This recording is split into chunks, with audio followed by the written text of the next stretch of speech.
छत पर गोलियां गिर रही थी और खुले हिस्से से भी गोलियां अंदर गिर रही थी। लेकिन क्योंकि छत कदीम दौर की बनी हुई थी, इसलिए गोलियां छत को क्रॉस न कर सकी थी। इसका मतलब है कि हमें यहाँ चेक कर लिया गया है। वेरी बैड, अब तो वो इसे घेर लेंगे, इमरान ने कहा। और फिर इससे पहले कि उसका फिक्रा मुकम्मल होता, अचानक उन्हें अपने ऐन सर पर और साइडों पर खौफनाक धमाकों की आवाजें सुनाई दी। और उसके साथ ही उन्हें यूं महसूस हुआ कि जैसे पूरा पहाड़ उड़कर उनके सरों पर आ गिरा हो। इमरान के जहन पर सिया चादर सी फैलती चली गई।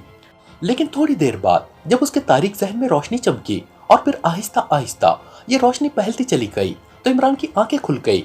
उसने बेख्तियार उठने की कोशिश की, लेकिन दूसरे लम्हे उसे यूं महसूस हुआ कि उसका पूरा जिस्म हरकत में नहीं आया और उसे पूरी तरह आंखें खोलने के बावजूद धुंध ही धुंध सी नजर आ रही थी।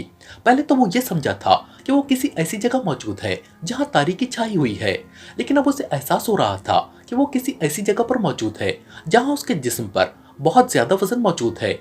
उसने एक बार फिर उठने के लिए जोर लगाया, लेकिन दूसरे लम्हे उसको एक जोरदार छींक आ गई और फिर इस छींक के साथ ही उसके सर ने झटका खाया, तो उसका सर कदरे ऊपर को उड़ गया और उसके जिस्म ने भी मामूली सी हरकत की थी।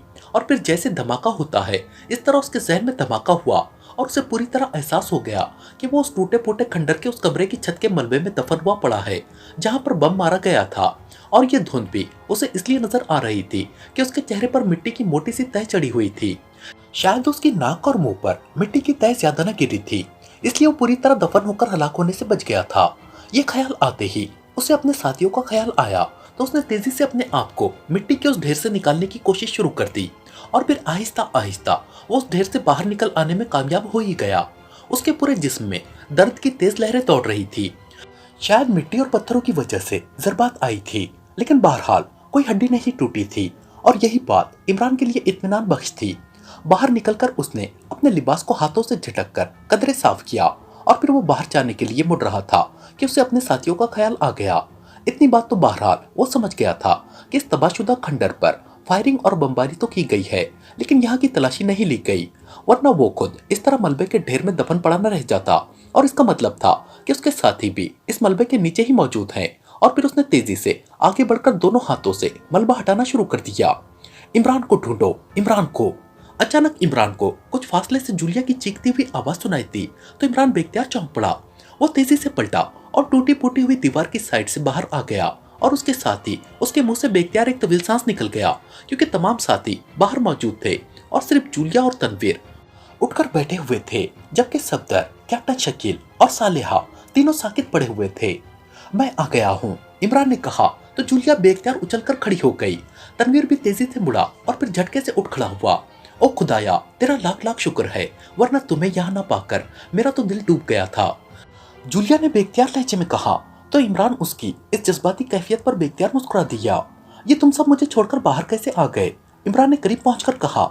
मुझे तो मालूम नहीं है, मुझे तो अभी होश आया है, तो मैं उठकर बैठी हूँ और उसी लम्हे तनवीर को भी होश आ गया। फिर मैंने सबकी तरफ देखा और तुम्हें ना पाकर मैं समझ गई कि तुम अंदर मौजूद हो, जूलिया ने कहा। तो इमरान सालेहा पर झुक गया, लेकिन उसकी नब्ज चेक करने पर उसके चेहरे पर इत्मीनान के तासुरात उभर आए, क्योंकि सालेहा होश में आने ही वाली थी। फिर इमरान ने सफदर और कैप्टन शकील को चेक किया और फिर उसने बारी बारी उन तीनों के नाक और मुंह दोनों हाथों से दबाकर उन्हें होश दिलाया। ओ इमरान साहब, आप, ओ खुदा का शुक्र है, सफदर ने उठकर बैठते हुए कहा। क्या हुआ था, तुम लोग बाहर कैसे आ गए? इमरान ने कहा। मुझे कुछ देर पहले खुद ही होश आ गया था, मेरा आधा जिस्म मलबे से बाहर था, चुनांचे मैं मलबे से निकला तो मुझे अपने साथ ही कैप्टन शकील नजर आ गया। मैंने मलबा हटाया और फिर उसे बाहर निकालकर कांधे पर लादकर बाहर ले आया, लेकिन न जाने मेरा निचला जिस्म क्यों लड़खड़ा रहा था, शायद कोई अंदरूनी चोट लग गई थी। बहरहाल मैंने कोशिश जारी रखी और एक एक करके उन सबको मैं मलबे से खींचकर बाहर ले आया, सिर्फ आप रह गए थे। और जब मैं आपको तलाश करने के लिए मुड़ने लगा तो मेरी दोनों टांगे खुद ब खुद मुड़ गई और मैं नीचे गिरा, उसके साथ ही मैं बेहोश हो गया और अब मुझे होश आया है, सफदर ने तफसील बताते हुए कहा। ओ उठकर खड़े हो जाओ, इमरान ने कहा। तो सफदर ने हाथ जमीन पर रखकर और सहारा लेकर उठने की कोशिश की, लेकिन फिर लड़खड़ाकर गिर गया। उसकी आंखें बंद हो गई थी और चेहरे का रंग जर्द पड़ गया था और वो लंबे लंबे सांस ले रहा था। ओ एक मिनट, करवट बदलो, इमरान ने कहा। तो सफदर ने आहिस्ता आहिस्ता आंखें खोल दी। नहीं इमरान साहब, मैं उठ नहीं सकता, न जाने क्या हो गया है, हालांकि मैं आपके अलावा बाकी सबको कंधे पर उठाकर बाहर ले आया हूँ, सफदर ने बड़ी बेचारगी से पुर लहजे में कहा। घबराने की कोई बात नहीं, अभी तुम ठीक हो जाओगे, इमरान ने कहा और सफदर की तरफ बढ़ गया। बाकी साथियों के चेहरों पर तशवीश के तासुरात उभर आए थे। औंधे होकर लेट जाओ, इमरान ने कहा और उसके साथ ही उसने खुद ही सफदर की औंधा होकर लेटने में मदद की। कैप्टन शकील, तुम दोनों पैर सफदर के कांधों पर रखो और ख्याल रखना कि इसके कंधे जमीन से ऊपर न उठे, इमरान ने कहा तो कैप्टन शकील ने उसकी हिदायत की तामील कर दी। इमरान ने सफदर के दोनों पैर पकड़े और फिर उसके जिस्म के दोनों साइडों पर पैर रखकर उसने आहिस्ता आहिस्ता उसकी दोनों टांगों को मोड़कर उसके सर की तरफ ले गया। सफदर के मुंह से हल्की हल्की कराहें निकल रही थी। फिर एक मखसूस एंगल पर पहुंचकर इमरान ने उसकी दोनों रानों पर हाथ रखकर उन्हें मखसूस अंदाज में झटका दिया तो हल्की सी कटक की आवाज उभरी और इमरान के सोते हुए चेहरे पर इत्मीनान के तासुरात उभर आए और फिर उसने सफदर की दोनों टांगे वापस जमीन पर रख दी। बस हट जाओ, अब सफदर ठीक हो चुका है, इमरान ने कहा तो कैप्टन शकील एक तरफ हट गया।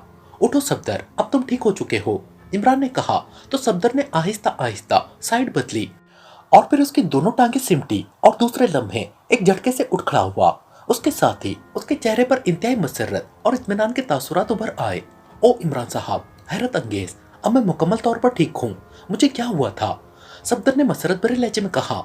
कुछ नहीं, तुम्हारी रीढ़ की हड्डी का एक मोहरा मामूली सा खिसक गया था, लेकिन तुमने साथियों को बचाने के लिए वजन उठाया तो वो मजीद खिसक गया और मेरा नंबर आने से पहले मुकम्मल तौर पर खिसक गया।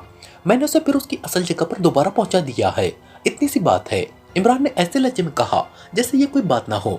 आप वाकई रहमत का फरिश्ता हैं इमरान साहब, जो बात आपके लिए मामूली है वो मेरे लिए कितनी परेशान कुन थी और शायद डॉक्टर भी इतनी आसानी से मुझे ठीक ना कर सकते, सफदर ने इंतहाई तशकुराना लहजे में कहा। ये बातें बाद में होंगी, पहले हम बैरूनी मंजर चेक कर ले। हम अभी तक खंडर के अहाते में मौजूद हैं और मुझे हैरत है कि उन लोगों ने फायरिंग भी की और बमबारी भी, लेकिन अंदर आकर किसी ने चेकिंग ही नहीं की, इमरान ने कहा और उसके साथ ही वो तेजी से आगे बढ़कर एक टूटी हुई दीवार से बाहर आ गया। लेकिन ना आसमान पर कोई जहाज या हेलीकॉप्टर था और ना ही वहाँ कोई आदमी था, हर तरफ खामोशी तारी थी। वो लोग चले गए हैं, जाकर झुंड में देखो कि शागिल, रेखा और मादाम काशी के साथ क्या हुआ है, इमरान ने कहा तो कैप्टन शकील और तनवीर सर हिलाते हुए आगे बढ़ गए, जबकि सालेहा, जूलिया और सफदर इमरान के साथ वहीं खड़े रहे।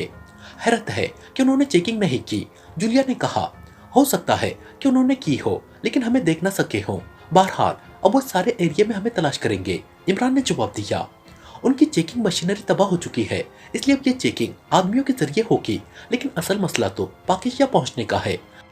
इस बार तो वाकई इंतहाई हैरत अंगेज काम हो रहा है कि मिशन मुकम्मल कर लेने के बावजूद हम फंस कर रह गए हैं, जूलिया ने कहा। कभी कभी ऐसा भी होता है, इमरान ने जवाब दिया और फिर उसी लम्हे तनवीर और कैप्टन शकील झुंड से बाहर निकलकर उनकी तरफ आते दिखाई दिए। क्या हुआ, इमरान ने उनके करीब आने पर पूछा। न वहाँ हेलीकॉप्टर है और न वो तीनों, वैसे हेलीकॉप्टर वाली जगह पर गोलियों के खोल मौजूद हैं। इसका मतलब है कि हेलीकॉप्टर पर फायरिंग तो हुई है, लेकिन नतीजा क्या रहा इस बारे में कुछ नहीं कहा जा सकता, तनवीर ने कहा तो इमरान ने इस बात में सर हिला दिया। अब हमें वापस फिरोजा जाना पड़ेगा, क्योंकि पैदल तो हम सरहद तक पहुंच ही नहीं सकते और यकीनन सरहदी पुलिस को भी हमारे बारे में अलर्ट कर दिया गया होगा। ये अमर सिंह शागिल से ज्यादा ज़हीन और तेज लगता है, इमरान ने कहा। लेकिन शहर जाकर हम क्या करेंगे, मेरा ख्याल है कि या तो हम रागी जाएं या वापस दारुल हुकूमत, जूलिया ने कहा। नहीं, रागी यहाँ से काफी फासले पर है और हम पैदल वहाँ नहीं जा सकते और दारुल हुकूमत जाने का कोई फायदा नहीं है। अलबत्ता फिरोजा जाकर मैं किसी पब्लिक फोन बूथ से कॉल करके नॉटॉन को कह सकता हूँ कि वो हमारे यहाँ से निकलने का कोई खुसूसी बंदोबस्त करे, इमरान ने कहा तो सबने इस बात में सर हिला दिए। शागिल फिरोजा होटल में अपने लिए रिजर्व कमरे में कुर्सी पर बैठा हुआ था। उसके चेहरे पर इंतहाई तशवीश के तासुरात नुमाया थे। वो बार बार मुठ्ठियां भींच रहा था। उसे दरख्तों के उस झुंड में ही होश में लाया गया था। उसके साथ ही रेखा और काशी भी होश में लाई गई थी और फिर उन्हें वही इमरान और उसके साथियों के बारे में तफसीली रिपोर्ट मिल गई थी। वो लोग इन तीनों को सीक्रेट सर्विस के हेलीकॉप्टर में बेहोशी के आलम में डालकर नेपाल की सरहद पार करना चाहते थे कि उसके नंबर 2 अमर सिंह ने फिरोजा एयरबेस के कमांडर शंकर के साथ मिलकर उनके खिलाफ ऑपरेशन कर दिया और इमरान को मजबूरन हेलीकॉप्टर दरख्तों के उस झुंड में छुपाना पड़ा। लेकिन जंगी जहाजों के पायलटों को शक पड़ गया कि उस झुंड में ये लोग मौजूद हैं। चुनांचे उन्होंने वहां फायरिंग की और फिर चेकिंग के लिए उन्होंने अड्डे से गनशिप हेलीकॉप्टर मंगवा लिए। एक गनशिप हेलीकॉप्टर में अमर सिंह भी आया था और फिर गनशिप हेलीकॉप्टर में जब उसने राउंड लगाया तो उसे शक पड़ा कि करीबी टूटे फूटे खंडर में कुछ अफराद मौजूद हैं। तो उसने वहां न सिर्फ फायरिंग कर दी बल्कि बमबारी भी कर दी। उसके बाद उन्होंने नीचे उतरकर उस टूटे हुए खंडर की तलाशी भी ली, लेकिन वहां कोई आदमी या कोई लाश ना मिली। जबकि दरख्तों के झुंड में उन्हें हेलीकॉप्टर खड़ा मिल गया। हेलीकॉप्टर की बॉडी पर फायरिंग हुई थी, लेकिन चूंकि ये खुसूसी साख्त का हेलीकॉप्टर था, इसलिए उस फायरिंग से उसे कोई नुकसान नहीं पहुंचा था। और फिर हेलीकॉप्टर के अंदर उन्हें वो खुद, रेखा और काशी बेहोशी के आलम में मिल गए। तो अमर सिंह ने शागिल, रेखा और काशी तीनों को होश दिलाया। उसे सारी सूरत हाल बताई तो शागिल समझ गया कि वो लोग उन्हें वहां छोड़कर पैदल निकल गए हैं। और उसे ये भी यकीन था कि इमरान अपने साथियों समेत यकीनन वापस फिरोजा आया होगा। वो पैदल ना ही दारुल हुकूमत जा सकते थे और ना ही पैदल नापाल की सरहद तक पहुंच सकते थे। इसलिए शाकिल ने अमर सिंह को हुक्म दे दिया कि वो अपने तमाम आदमियों समेत उन्हें फिरोजा में तलाश करे, और वो खुद वापस होटल आ गया था। रेखा और काशी ने वापस जाने का इरादा जाहिर किया था, इसलिए उन दोनों को गनशिप हेलीकॉप्टर के जरिए वापस दारुल हुकूमत भिजवा दिया गया था। और शाकिल अब अपने कमरे में बैठा अमर सिंह की तरफ से किसी कॉल का मुंतजिर था। उसे असल गुस्सा इस बात पर आ रहा था कि अमर सिंह ने इमरान और उसके साथियों को हलाक करने के लिए शागिल की मौत की भी परवाह न की थी और एयरबेस के कमांडर शंकर को तहरीर लिखकर दे दी थी। ये तो उसकी किस्मत थी कि वो बच गया था, वरना इस अमर सिंह ने उसे मरवाने में कोई कसर न छोड़ी थी। लेकिन इस वक्त वो जिन हालात से गुजर रहा था, इन हालात में वो अमर सिंह को कुछ न कहना चाहता था ताकि अमर सिंह इमरान और उसके साथियों का खात्मा कर दे। इसके बाद उसने फैसला कर लिया था कि इस अमर सिंह को अपने हाथों गोली से उड़ा देगा। लेकिन वो इसलिए अपने आप पर कंट्रोल कर गया था कि अमर सिंह अपनी जहानत से इमरान और उसके साथियों को तलाश कर सकता था। पहले भी ये अमर सिंह ही था जिसकी वजह से वो जिंदा बच गया था, वरना इमरान यकीनन नापाल की सरहद पार करके उसे, रेखा और काशी को गोलियों से उड़ा देता। उसी लम्हे मेज पर पड़े हुए फोन की घंटी बज उठी तो शागिल ने झपट कर रिसीवर उठा लिया। यस, शागिल बोल रहा हूँ, शागिल ने तेज लहजे में कहा। अमर सिंह बोल रहा हूँ चीफ, एक ग्रुप के बारे में इत्तला मिली है। ये लोग उसी सिम से फिरोजा में दाखिल हुए हैं जिधर एयरफोर्स के जरिए ऑपरेशन कराया गया था, और उनके लिबास भी गर्द और मिट्टी से अटे हुए हैं। ये लोग एक खाली कोठी में दाखिल हुए हैं और अभी तक वहीं हैं, और मेरे आदमियों ने उस कोठी को घेर रखा है। आप इजाजत दे तो मैं उस कोठी को मिसाइलों से उड़ा दूं, या अगर कहे तो पहले बेहोश कर देने वाली गैस अंदर फायर करा दूं। अमर सिंह ने कहा। ग्रुप की तादाद क्या है? शाकिल ने होंठ भींचते हुए कहा। 2 औरतें और 4 मर्द है। पहले ये 5 मर्द थे, लेकिन अब ये 4 है। न जाने 5वां कहाँ चला गया है। अमर सिंह ने कहा। ओ ये 5वां यकीनन इमरान होगा, इसलिए अब उनसे उसके बारे में मालूम करना पड़ेगा। तुम इंतहाई एहतियात से अंदर बेहोश कर देने वाली गैस फायर कराओ, मैं खुद आ रहा हूँ, मुझे पता बताओ, शाकिल ने तेज लहजे में कहा। तो दूसरी तरफ से अमर सिंह ने पता बता दिया। ठीक है, मेरे आने से पहले अंदर जाकर चेकिंग कर लेना, मैं पहुंच रहा हूँ, शागिल ने कहा, और रिसीवर रखकर वो उठा और तेज तेज कदम उठाता कमरे के बैरूनी दरवाजे की तरफ बढ़ता चला गया। थोड़ी देर बाद उसकी जीप होटल फिरोजा से निकलकर तेजी से उस तरफ को बढ़ने लगी जहां का पता अमर सिंह ने बताया था। तकरीबन 10 मिनट बाद वो उस इलाके में दाखिल हो गया, और अभी वो थोड़ा ही आगे गया था कि उसने बेख्तियार ब्रेक लगाए और जीप रोक दी, क्योंकि एक दर्द के ओट से अमर सिंह ने बाहर आकर हाथ के इशारे से उसे रुकने के लिए कहा था। चीफ, ये लोग अंदर बेहोश पड़े हुए हैं, अमर सिंह ने करीब आकर कहा। इमरान भी उनमें शामिल है या नहीं? शाकिल ने बेचैन से लहजे में कहा। मुझे नहीं मालूम चीफ, मैं तो उस इमरान को नहीं पहचानता, अमर सिंह ने जवाब दिया।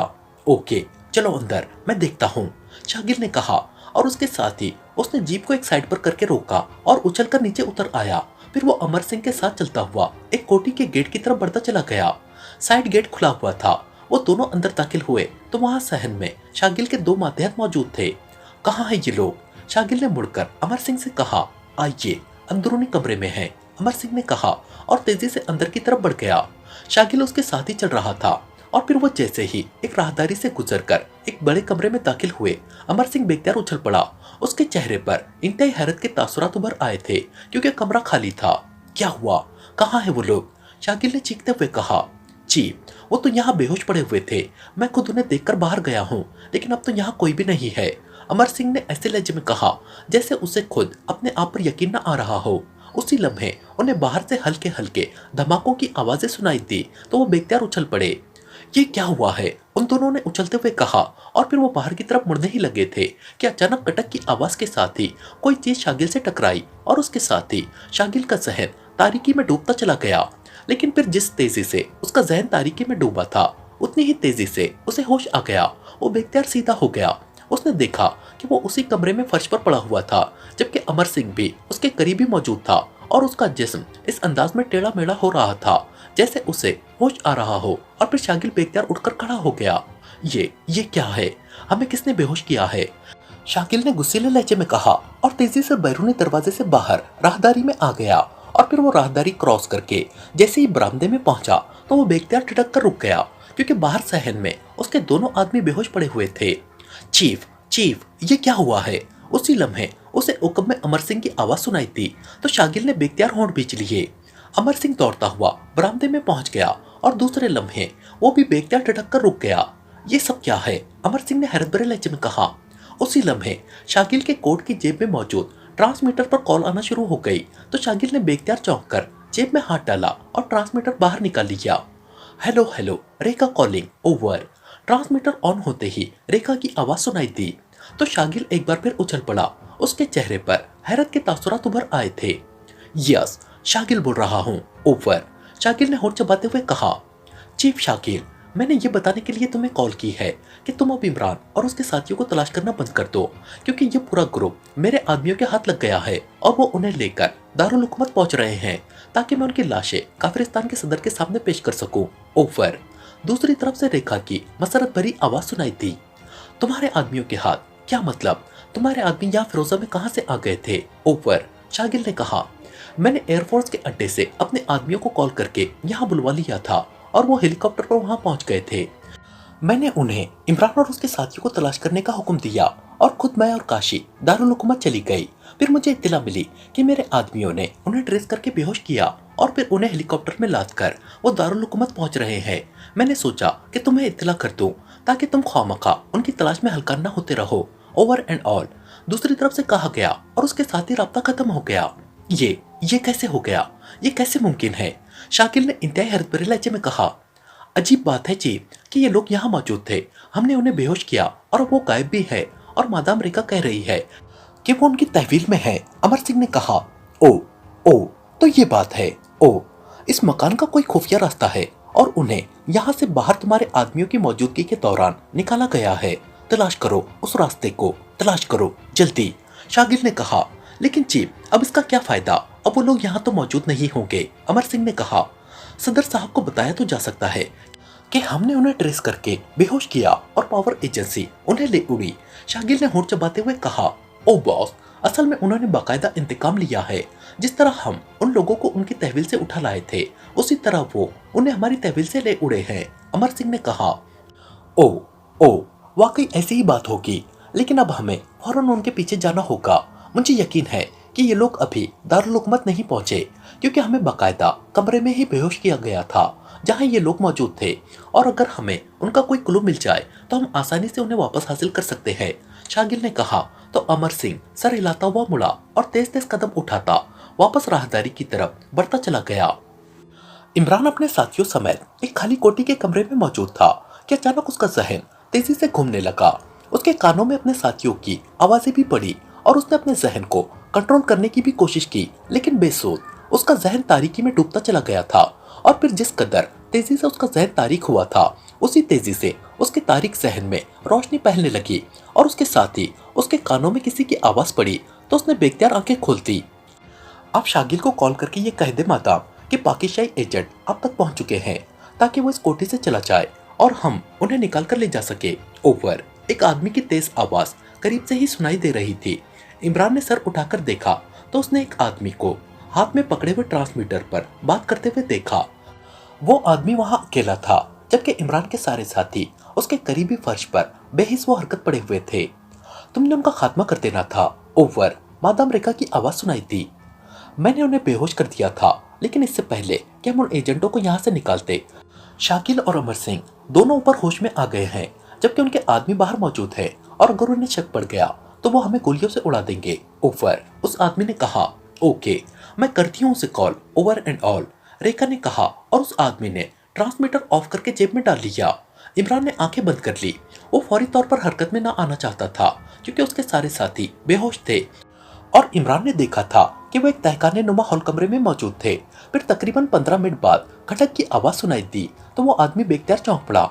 इमरान अधखुली आंखों से ये सब कुछ देख रहा था। दूसरे लम्हे साइड की दीवार हटी और दो आदमी अंदर दाखिल हुए। वीजा साफ हो चुकी है। दिलीप सिंह, शागिल, अमर सिंह और उसके सारे साथी चले गए हैं। आने वालों में से एक आदमी ने कहा, ओ, मेरी तरकीब कामयाब रही है। मादाम ने शागिल को कॉल किया होगा और वो चला गया होगा, लेकिन अब इनको यहाँ से निकालकर कैसे वहां तक ले जाया जाए। मैं चाहता था कि हेलीकॉप्टर को यहाँ लाया जाता और इन सबको उसमें लाद कर ले जाया जाता। दिलीप सिंह ने कहा, हाँ, अब हेलीकॉप्टर को यहाँ लाया जा सकता है। उस आदमी ने कहा, क्या तुम्हें यकीन है कि शागिल और उसके साथी वाकई जा चुके हैं? दिलीप सिंह ने कहा, हाँ, मैं उन्हें पूरी तरह चेक करने के बाद ही आया हूँ। उस आदमी ने कहा, ठीक है, जाओ और हेलीकॉप्टर लाकर बाहर शहर में उतार दो। जल्दी करो, हमें फौरन वापस पहुंचना होगा। दिलीप सिंह ने कहा तो वो दोनों आदमी सर हिलाते हुए मुड़े और दीवार के उस खला से बाहर चले गए जिस खला से वो अंदर आए थे। खटाक की आवाज के साथ ही दीवार दोबारा बराबर हो गई और उसके साथ ही इमरान ने हरकत में आ जाने का फैसला कर लिया।